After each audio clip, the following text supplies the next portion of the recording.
de la Asamblea Nacional del Poder Popular.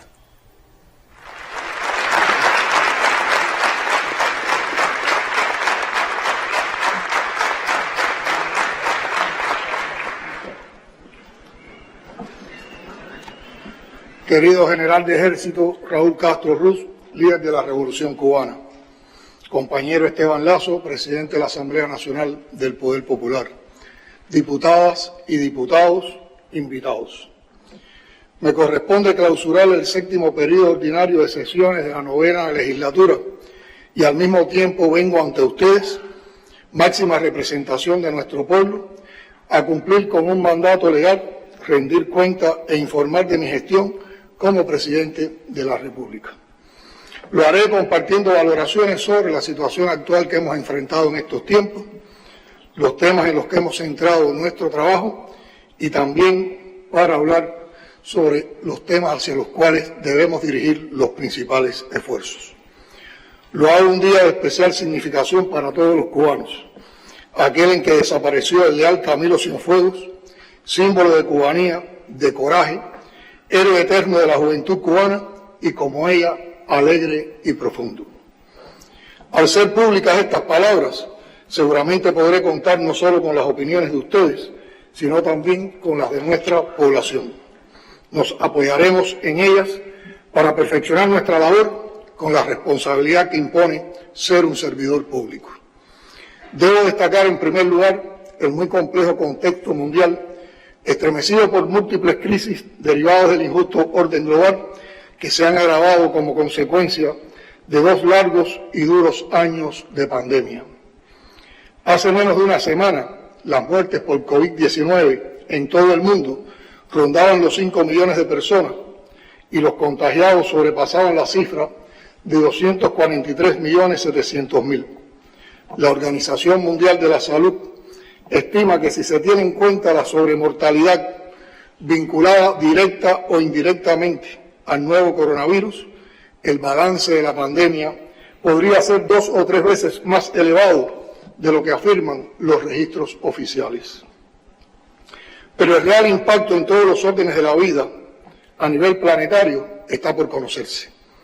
Lo que nadie pone en duda es su elevado costo para la economía mundial, ya desajustada por la prolongada prevalencia de patrones de consumo insostenibles que han ido estrechando cada vez más las zonas de lujo y confort, mientras se ensancha dramáticamente el mundo de los excluidos.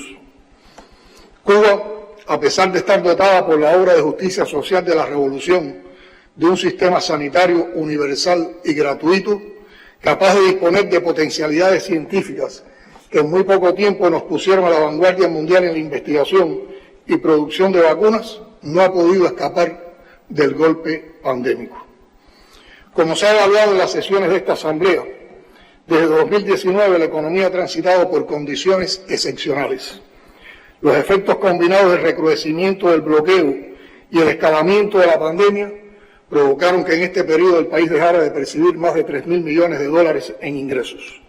Además, se han ejecutado significativos gastos en exceso al presupuesto para enfrentar la COVID-19, la protección de los trabajadores y de la población en general. Todo ello ha limitado la capacidad de hacer frente a erogaciones indispensables para sostener la oferta estatal, fundamentalmente de alimentos y medicamentos, así como las que demanda para su estabilidad el sistema electroenergético nacional. Esta difícil situación provoca insatisfacción y malestar en la población. Para que se tenga una idea, tan solo en servicios de salud y material gastable en la atención a la COVID-19 se invirtieron unos 300 millones de dólares, mientras que los recursos para la operación y mantenimiento del sistema eléctrico nacional demandan como mínimo 250 millones de dólares por año. No haber ejecutado oportunamente los mantenimientos y no poder adquirir los recursos imprescindibles para la garantía del servicio eléctrico provocaron los molestos apagones que hemos venido sufriendo desde el 21 de junio. Aunque no han desaparecido las limitaciones, existe disponibilidad de combustible para la generación de electricidad y se destinó en muy difíciles condiciones para aprobarlo un nivel de financiamiento que permitirá, antes de concluir el año, recuperar 608 megawatts de potencia de la generación eléctrica, con lo cual irá mejorando gradualmente la situación de este servicio en todo el país. En este contexto, se han producido condiciones que favorecen la inflación por la existencia de una demanda muy superior a la oferta, lo que constituye la principal prioridad en el trabajo del gobierno. Una de las soluciones a este problema es el crecimiento de la oferta a partir de una mayor participación de los productores nacionales en nuestro mercado interno. Gracias al control que sostenidamente se viene alcanzando de la COVID-19, se ha iniciado un proceso gradual de recuperación de la actividad económica y social, a lo cual deberán contribuir las medidas aprobadas para dotar de mayor autonomía a la empresa estatal socialista y el perfeccionamiento y diversificación de los actores económicos. El plan de la economía y el presupuesto del Estado para el 2022, que evaluaremos el próximo diciembre, estarán orientados a proyectar la recuperación de los niveles de actividad fundamentales, alcanzando una mayor autonomía en la gestión administrativa de los territorios, priorizar las medidas compensatorias para la atención a los más vulnerables y consolidar la implantación de la tarea de ordenamiento, entre otras prioridades. Compañeras y compañeros, es preciso apuntar de nuevo al vil oportunismo del adversario. Justo en los meses en que escaló la pandemia en el país, se hicieron frecuentes los cortes de electricidad y se contrajo significativamente la oferta de bienes y servicios por las razones señaladas, creando un clima favorable a la irritación y al descontento. El enemigo histórico de la nación cubana conocía la gravedad del momento y se lanzó con más saña aún contra nuestra economía. En franca contradicción con las recientes declaraciones del presidente Biden ante la Asamblea General de Naciones Unidas de favorecer el multilateralismo y cooperar en la lucha contra la pandemia a nivel global, hacia Cuba se arreció el bloqueo, se dictaron nuevas sanciones y se puso en marcha un nuevo programa de desestabilización que cumple al pie de la letra el manual del golpe blando. Nunca nos hemos sentado a esperar el cambio de una política que durante 62 años ha variado solo para afianzar el cerco. La fórmula del enemigo ha sido apostar a que nuestras grandes dificultades materiales debiliten la resistencia del pueblo y nos pongan finalmente de rodillas ante ellos. Contra un proyecto socialista como el nuestro, no se descartan jamás las acciones violentas o bélicas, la invasión, la ocupación, pero se apuesta en primer lugar a la desmoralización, a la rendición. Por eso el mensaje de odio hacia los comunistas, el énfasis antisocialista, la persecución de cada posible salida económica, en fin, el bloqueo. No importa cuánto destruya, cuánto dañe, cuánto erosione la fe de un pueblo en sus propias fuerzas. Por muy inverosímil e inmoral que parezca, ese es el diseño del imperialismo contra Cuba. Ya no valen las hipócritas tapaderas y los engaños sobre una supuesta revisión de la política que el actual gobierno repudió durante la campaña electoral que lo llevó al poder. Ya no valen los pretextos fraudulentos sobre la supuesta intención de favorecer al pueblo cubano y negar beneficios al gobierno. Las evidencias están ante los ojos de todos para comprobar que el objetivo ha sido, desde el comienzo, provocar escasez económica, castigar al pueblo, perjudicar su nivel de vida, restringir sus fuentes de ingresos, limitar su consumo y dañar los servicios sociales de los que depende una parte de su bienestar y la respuesta a sus necesidades más elementales. El propósito ha sido condenar a la población cubana al papel de rehén en una política genocida con designios hegemónicos. Por eso causa tanta molestia en Washington el éxito de Cuba en el enfrentamiento a la pandemia. En particular, el resultado sobresaliente del programa de vacunación desarrollado con ingenio, esfuerzo y recursos propios. Se explica así el empeño en denigrar nuestro sistema de salud pública y en ocultar este logro extraordinario de Cuba que rompe la matriz engañosa que se quiere imponer sobre nuestra realidad. Cada vacuna creada y aplicada, cada compatriota inmunizado, cada contagio evitado y cada vida salvada son triunfos de la causa nacional y derrotas de la agresión imperialista contra nuestro país. Parecería increíble que hay que descubrirlo de esa manera, pero no hay otra forma de referirnos a la desvergüenza de apostar a una pandemia con fríos cálculos políticos contra un pueblo entero. Como recientemente denuncié en la clausura del último pleno del Comité Central del Partido Comunista de Cuba, en el actual escenario bilateral que estamos experimentando con Estados Unidos, la embajada de ese país ha venido desempeñando un papel creciente en los esfuerzos de subversión política. En contraste, puedo afirmar categóricamente que nuestra embajada en Washington no ha realizado nunca actividad alguna dirigida a la subversión del orden en Estados Unidos, ni a socavar sus bases políticas, legales o constitucionales. Nuestra misión diplomática en ese país se limita al despliegue de una intensa labor a favor de las relaciones bilaterales en función del levantamiento del bloqueo económico y dirigida a contrarrestar las calumnias contra Cuba y la revolución. La trayectoria de nuestras representaciones diplomáticas en Estados Unidos ha sido siempre absolutamente limpia, aun cuando tenemos genuinas preocupaciones y criterios legítimos sobre la injusta naturaleza del sistema político estadounidense y sobre los atropellos políticos, económicos y legales que allí se cometen a diario. El gobierno de los Estados Unidos utiliza sin pudor los privilegios de los que disfruta su embajada en nuestro país. Funcionarios diplomáticos estadounidenses se reúnen frecuentemente con los cabecillas contrarrevolucionarios, les brindan orientación, estímulo, apoyo logístico y de manera directa o indirecta financian sus actividades. En sus plataformas comunicativas, incluyendo las redes digitales, emiten a diario pronunciamientos ofensivos que constituyen entrometimientos abiertos en los asuntos internos de nuestro país. Es justo preguntar cuál sería el comportamiento del gobierno de los Estados Unidos ante cualquier embajada acreditada en Washington que se dedicara a instigar, orientar, motivar y financiar a cualquiera de los múltiples grupos extremistas cuyas actividades ilegales atentan contra la estabilidad, la vida y el orden público de ese país. Sería bueno conocer cómo respondería el gobierno norteamericano a una embajada acreditada en su territorio que públicamente se dedicara a promover la desobediencia civil, manifestaciones políticas y marchas masivas en contra de la legalidad establecida. Con las recientes provocaciones, queda claro que está en curso contra Cuba una operación concertada desde Washington que involucra fondos millonarios dirigidos a generar la imagen de que Cuba es un Estado fallido, que ocurre aquí un atropello a la ciudadanía.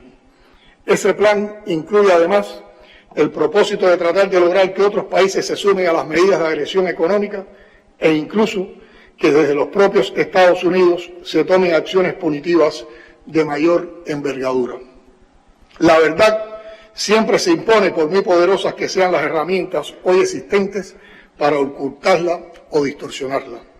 La mentira podrá propagarse como se disemina el virus de la COVID y tendrá el poder de confundir y contagiar a muchos, pero no será capaz de doblegar la voluntad tantas veces probadas de este heroico pueblo.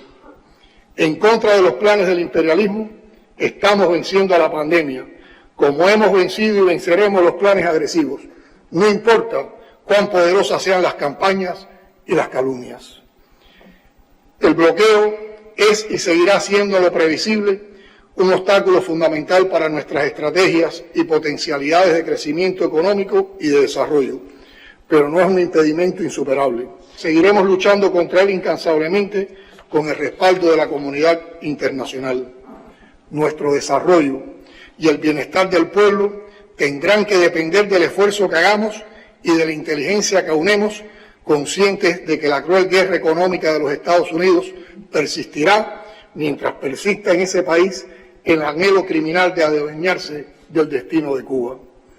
El bloqueo no solo es un castigo a la resistencia, es el modo cotidiano de impedir que el socialismo se asocie al crecimiento, al progreso y a la prosperidad. No, el socialismo no es el culpable de nuestros problemas. El socialismo es la única explicación de que hayamos sobrevivido a ese cerco feroz y genocida sin renunciar a desarrollarnos.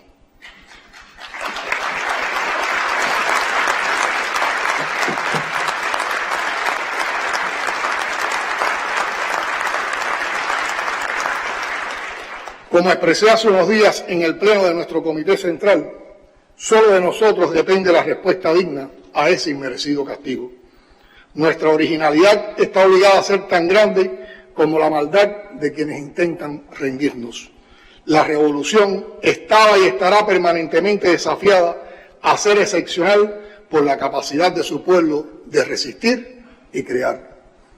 Gracias a nuestro sistema, a la integración de todas las fuerzas en pos de un objetivo, es decir, gracias a la unidad en torno al partido, Cuba tuvo respuestas inmediatas para la imprevista pandemia y al mismo tiempo para enfrentar la grosera profundización del bloqueo que nos dejó la administración Trump y que mantiene contra sus propias promesas el actual gobierno de Biden. La estrategia económica y social para el impulso de la economía y el enfrentamiento a la crisis mundial provocada por la COVID-19 fue la primera respuesta.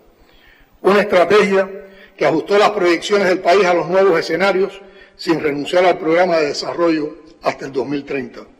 Una respuesta revolucionaria por su flexibilidad y su capacidad de adaptarse a la complejidad de situaciones absolutamente nuevas e imprevisibles como la propia pandemia.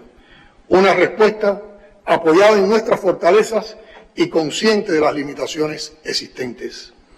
Impulsando el desarrollo de un sistema de gestión de gobierno basado en ciencia e innovación, hemos creado el Consejo Nacional de Innovación, cuya asesoría especializada impactará en la toma de decisiones y la solución de los problemas más apremiantes. Se han aprobado más de 60 medidas al estímulo a la producción y comercialización de alimentos y otras que buscan elevar la eficiencia de la empresa estatal, estimular la acción de los nuevos actores económicos a través de las llamadas MIPYMES, destrabar procesos y encadenar producciones, forman parte de un conjunto de acciones que complementan la estrategia económica y social.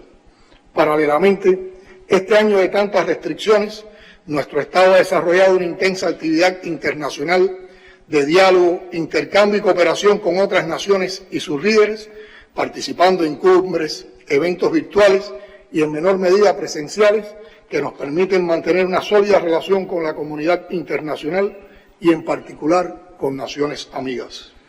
Como expresión de la invariable vocación solidaria de Cuba, reconocida con agradecimiento en todo el mundo, unas 57 brigadas médicas del contingente Henry Reef han enfrentado directamente a la COVID-19 en 40 naciones. Compatriotas, me he permitido insistir en los factores externos que apuntan a debilitarnos, porque bajo los fuegos artificiales de la guerra no convencional y el ruido ensordecedor que arman en las redes los odiadores profesionales, podríamos caer en el error de no aquilatar nuestras propias fuerzas, de no apreciar nuestros indiscutibles avances en un periodo, los 2 últimos años, plagado de desafíos e incertidumbre a nivel mundial. Empecemos por el ejercicio legislativo que tanto debe aportar a la institucionalidad del país. En este periodo de sesiones y en cumplimiento del cronograma acordado, hemos aprobado 4 importantes leyes que marcan una trascendente reforma en el orden judicial y procesal en el país. Es meritorio reconocer el esfuerzo realizado aún en las condiciones impuestas por la pandemia. Estas normas desarrollan contenidos de la Constitución de la República y refuerzan las garantías y derechos de los ciudadanos en armonía con la sociedad en su conjunto. Han sido el fruto de un amplio y participativo proceso de creación normativa al que han contribuido directivos y especialistas de los tribunales, la Fiscalía, los bufetes colectivos y los profesores universitarios, además de consultarse con parte de nuestro pueblo. Esta práctica para el ejercicio legislativo tenemos que continuar perfeccionándola, de modo que cada ley que aprobemos sea el resultado del aporte de todos los que estén vinculados con el objeto de regulación y no falte, cuando corresponda, la consulta al pueblo por diversas vías. Las disposiciones normativas aprobadas sitúan al país en la vanguardia de las legislaciones en ese ámbito más avanzadas y modernas.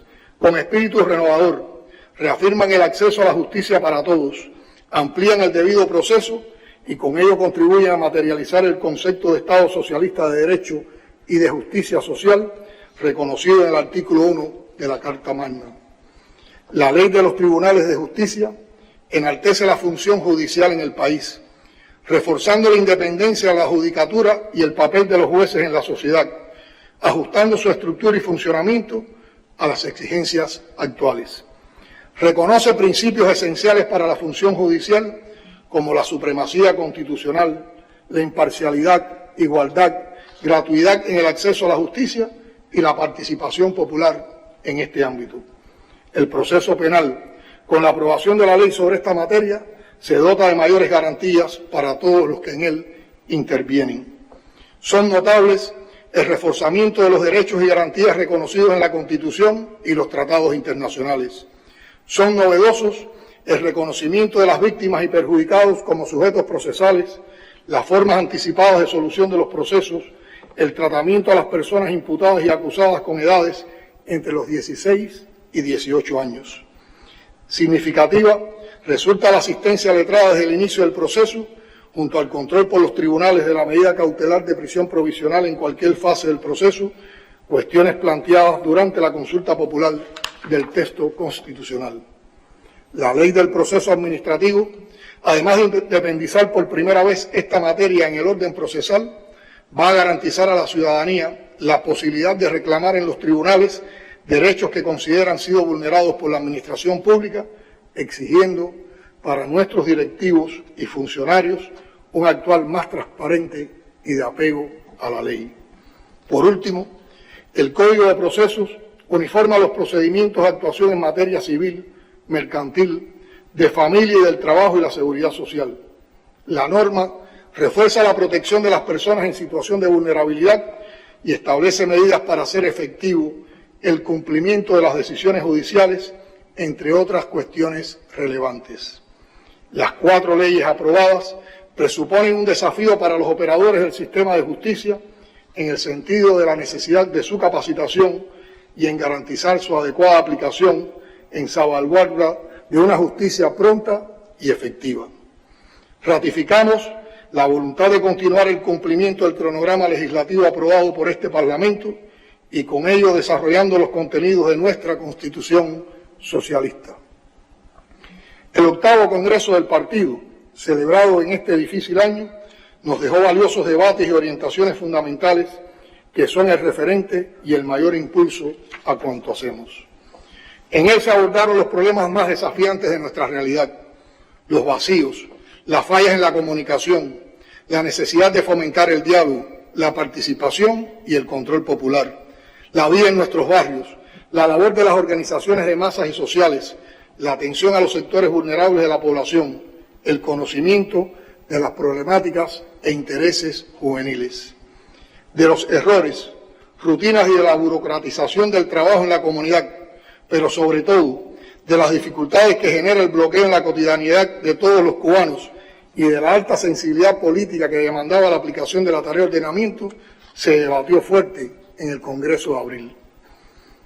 En difíciles circunstancias se aplicó la tarea de ordenamiento, considerado un paso impostergable para el propósito de elevar la eficiencia empresarial, pero con efectos indeseados sobre la vida de los ciudadanos que hoy se expresan sobre todo en la dañina inflación.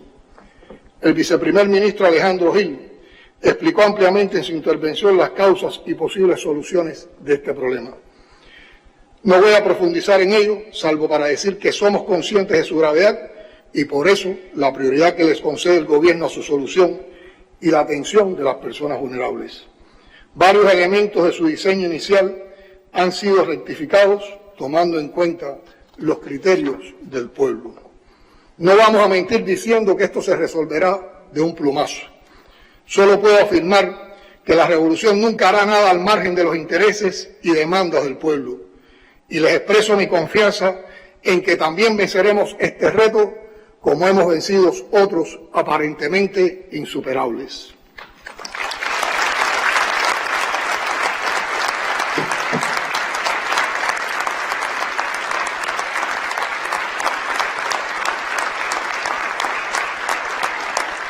Los lineamientos actualizados en el 8º Congreso del Partido y lo que corresponde al quinquenio del Plan Nacional de Desarrollo Económico y Social hasta el 2030 constituyen la base de la estrategia económico-social para el impulso a la economía, cuya conducción se ha decidido que sea responsabilidad del Ministerio de Economía y Planificación a través de los macroprogramas con los programas y proyectos que lo integran.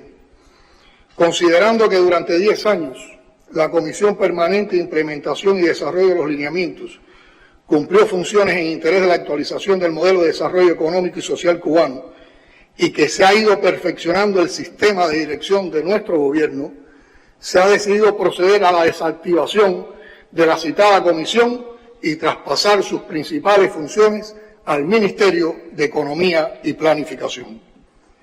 Estamos hoy en mejores condiciones para perfeccionar la gestión de gobierno en estrecha alianza con las estructuras del poder popular, cuyas potencialidades y reservas tienen mucho que aportar todavía. No veo mejor escenario que este para reflexionar sobre lo que esperamos de nuestro poder popular. El poder popular con mayúscula, genuino, innovador y por esa misma razón cuestionado y atacado por quienes lo desconocen o temen a su ejemplo, constituye el fundamento y la esencia del sistema político cubano. Fortalecerlo es potenciar la iniciativa y la acción directa de nuestro pueblo en la consolidación del socialismo. Esta misma sesión de la Asamblea nos ha dado buenas razones para proponernos una discusión crítica y reflexiva sobre la participación y el control popular, sus diversas formas, mecanismos y procedimientos. Pero apunto también que es importante que estos análisis se realicen en todos los espacios sociales, en todas las instituciones y órganos del Estado, a todos los niveles, para fomentar la acción creativa y responsable en el proceso revolucionario socialista. Si un aprendizaje nos ha aportado el intercambio con representantes de organizaciones y grupos sociales diversos, o sea, los encuentros con sectores y el recorrido por las provincias y los barrios, es la necesidad de asumir nuevos estilos de trabajo que se correspondan con la heterogeneidad social del país, que se canalicen de forma adecuada las inquietudes y los aportes de la ciudadanía y que cada demanda reciba respuestas oportunas, pertinentes y fundamentadas en el plazo y según el procedimiento establecido. Es impostergable aprovechar los saberes, la fuerza e iniciativa popular, no de manera formal, sino orgánica, respetuosamente, conscientes de que así se acentúa el principio de corresponsabilidad en el camino hacia la mayor justicia social posible. Cuando hablamos de la innovación como uno de los pilares de la gestión de gobierno, también pensamos en nuestro poder popular. La democracia socialista exige hacer, innovar, cambiar y transformar permanentemente las formas de participación democráticas. Compañeras y compañeros, la Constitución de la República de 2019 y las leyes aprobadas en la presente legislatura por la Asamblea Nacional del Poder Popular son fundamentos jurídicos para sustentar nuestras acciones, las que continuaremos desarrollando a la par del perfeccionamiento del ordenamiento jurídico. Las acciones que estimulen, promuevan y materialicen la participación popular tienen importancia defensiva y constructiva para el socialismo. El inmovilismo, el formalismo en las estructuras de gobierno a nivel local son tan nocivos como el asistencialismo, que se limita a entregar bienes y recursos sin considerar la trascendencia de la participación social. Participación es ahí la esencia y salvaguarda de nuestro socialismo. Lo contrario solo sirve a los enemigos de la revolución para sus propósitos de retornar el capitalismo en Cuba. La libertad de discusión, el ejercicio de la crítica y la autocrítica de lo que hacemos mal, de nuestros problemas, es vital para seguir avanzando, para fundar y para amar. Debemos escuchar, dialogar, atender los planteamientos de nuestro pueblo. Tenemos que realizar consultas populares en asuntos de interés local y nacional, promover presupuestos participativos para decidir entre todos dónde y cómo utilizar mejor los fondos públicos, con énfasis en la localidad, en el barrio, en el municipio. Reafirmamos aquí la voluntad del partido, el Estado y la sociedad cubana de respetar, promover y garantizar los derechos constitucionales, voluntad que se expresó durante el proceso de reforma constitucional que tuvo como momento cumbre el referendo aprobatorio con fuerza vinculante de la Constitución de la República de 2019 y en todas las acciones que se ejecutan en la cotidianidad para generar la protección de los derechos. Estos duros meses de pandemia son la mejor evidencia de cómo el Estado, apoyado en los científicos, el personal de la salud, los educadores, los obreros, los campesinos, los combatientes, los jóvenes, los estudiantes, en el entorno asociativo de comunidades y barrios, en nuestros actores económicos, en las organizaciones políticas de masas y sociales, han trabajado duro para disminuir las muertes, los contagios, por salvar la vida como derecho que permite disfrutar del resto de los derechos. La participación ciudadana salva.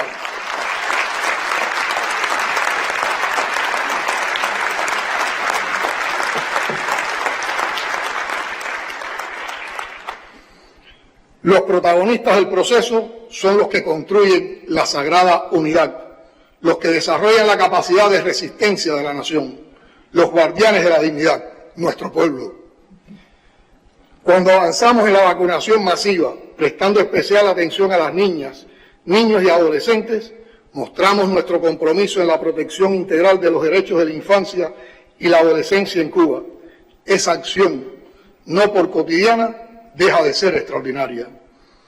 Apostamos por reconocer y avanzar en la garantía de los derechos de las familias, desarrollando los principios de pluralidad familiar, diversidad, el de igualdad y no discriminación. Ahí está como resultado de esa voluntad el anteproyecto del Código de las Familias, sólido, robusto, que se fundamenta en la dignidad humana como valor supremo, que sustenta el reconocimiento y ejercicio de los deberes y derechos. Estamos convencidos de que mediante los procesos de consulta especializada, de consulta popular y debates en la Asamblea Nacional del Poder Popular, en ejercicio del derecho a la participación, llegaremos al referendo legislativo con un proyecto de Código de las Familias que pondrá a Cuba entre los países más avanzados del mundo en materia familiar, a favor de las niñas, niños, adolescentes, jóvenes, adultos mayores y personas en situación de vulnerabilidad. Estos son solo algunos ejemplos. Podemos citar también el Programa Nacional para el Adelanto de la Mujer, el Programa Nacional contra el Racismo y la Discriminación Racial, el Decreto Ley sobre la Maternidad de la Trabajadora, entre otros, que demuestran que la revolución respeta, promueve y garantiza derechos.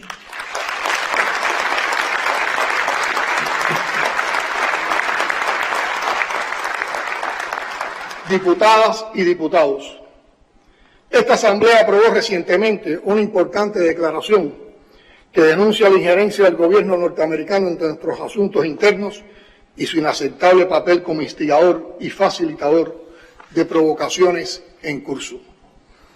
En esta misma sala, donde se discutió largamente hasta su aprobación la Constitución de la República de 2019, no puedo dejar de referirme a los intentos sutiles o desembosados con que los adversarios de la revolución, muchos de los cuales atacaron el proceso que condujo a su aprobación, hoy pretenden servirse de los derechos que otorga para destruir la obra que esa propia Constitución defiende y protege.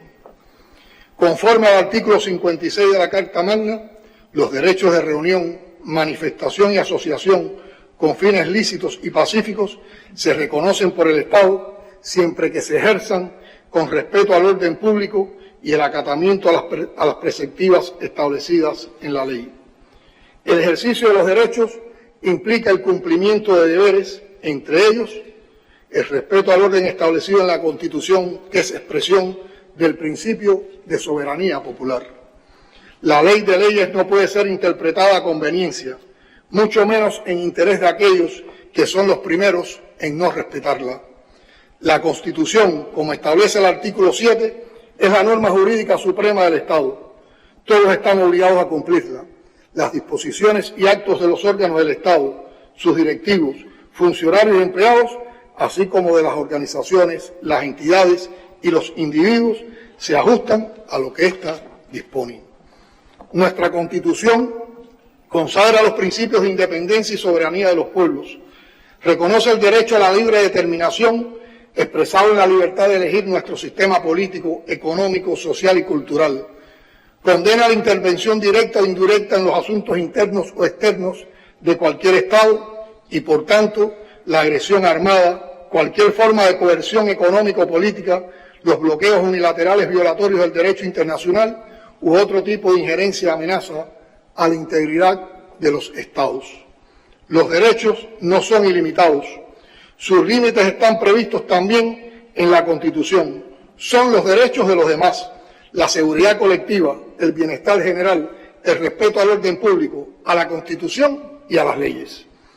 Una manifestación deja de ser pacífica en el momento en que los participantes acudan a ella con la intención de alterar la normalidad de la vida comunitaria, la paz social, con la pretensión de subvertir el orden constitucional y posicionarse como discrepancia al socialismo, y más aún cuando todo ello se hace siguiendo un guión conectado con los intereses políticos de un gobierno extranjero que mantiene hace 6 décadas una guerra económica contra nuestro país.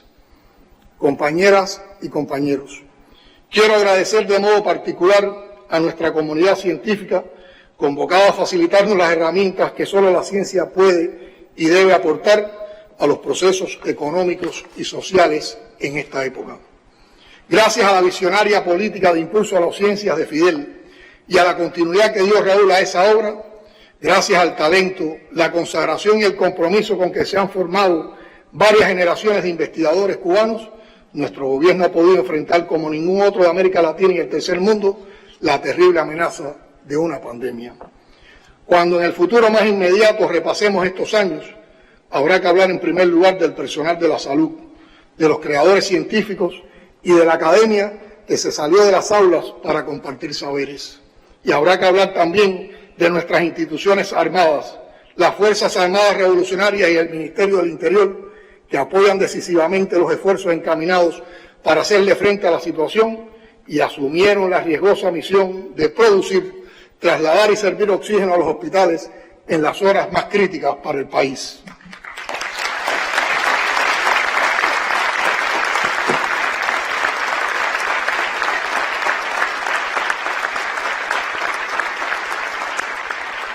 Debo reconocer igualmente al sistema empresarial de las Fuerzas Armadas Revolucionarias por su indispensable aporte a la economía de la nación, que nos ha permitido disponer de recursos fundamentales frente a las urgencias.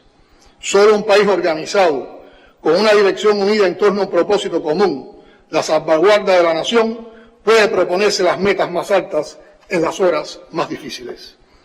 A sabiendas de que nuestra nación bloqueada y sin recursos financieros disponibles no podría aspirar a proteger a su población de la amenaza de la pandemia, hace más de un año pedimos a nuestra comunidad científica una solución soberana para enfrentar la expansión de la enfermedad.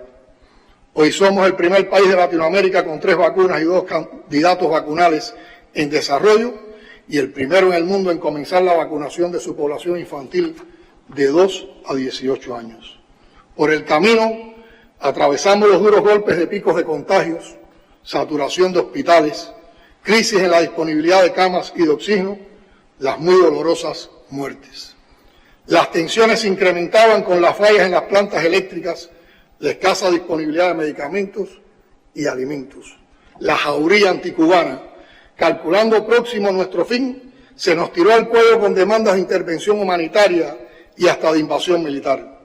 Ni se molestaron en mirar en la historia cómo han terminado las naciones, entre comillas, salvadas por las tropas yanquis o de la OTAN, apenas en este siglo. El pueblo cubano sí lo sabe, está informado, y los hombres y mujeres de bien en el mundo también lo conocen.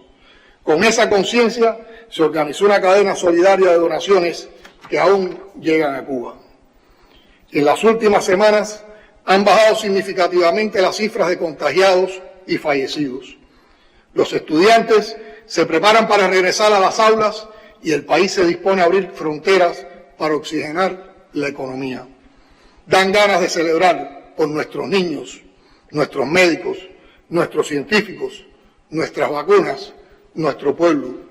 Por Fidel, porque vuelve una y otra vez en cada obra suya de legítima fe en los seres humanos que salvan vidas e iluminan el horizonte.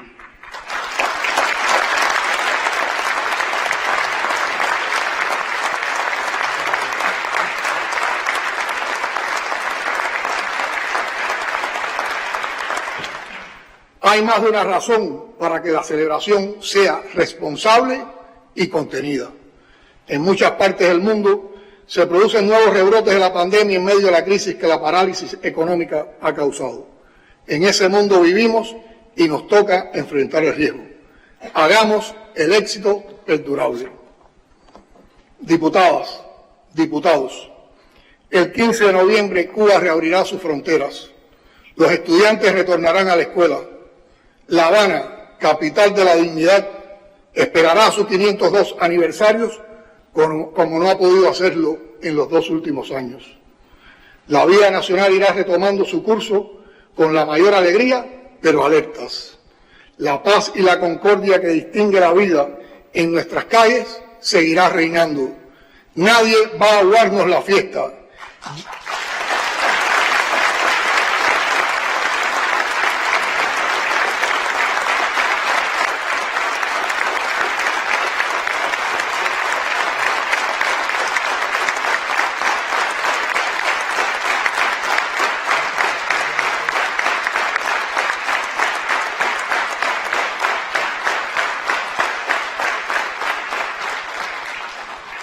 Ya estamos vacunados contra la COVID y contra el miedo lo hemos estado siempre.